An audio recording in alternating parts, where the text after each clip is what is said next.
are responsible or owe reparations for slavery or other harmful practices carried out by other Anglo or white people before they were born.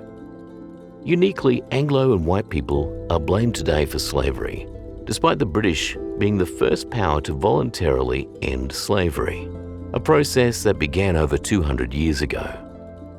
Slavery existed in the majority of past civilizations, from ancient Egypt and ancient Greece to the Ottoman Empire. Slavery was normal.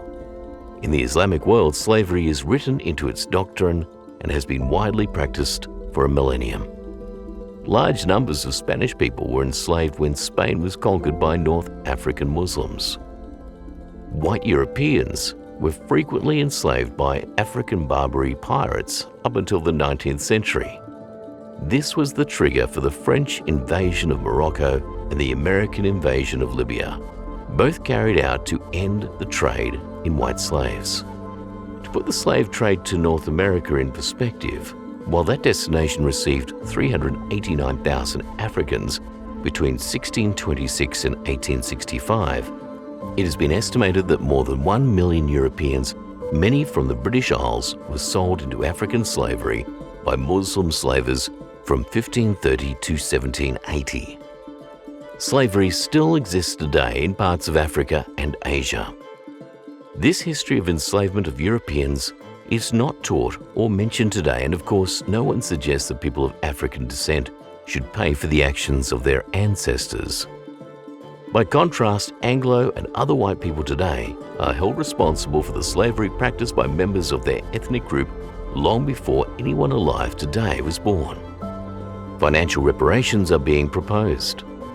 No other ethnic group is expected to make reparations for historical acts of aggression, conquest, or enslavement.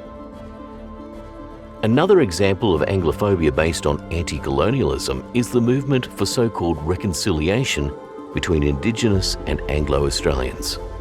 Advocates assert that due to their colonial past, Anglo-Australians are solely responsible for their Indigenous grievances.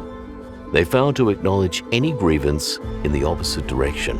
Political and media elites take for granted that to achieve reconciliation, white Australians must apologise, pay reparations in the form of burdensome government social expenditure, change their behaviour, fly the separatist Aboriginal flag, allow their children to be shamed by the education system, and enshrine these and other impositions in the Constitution.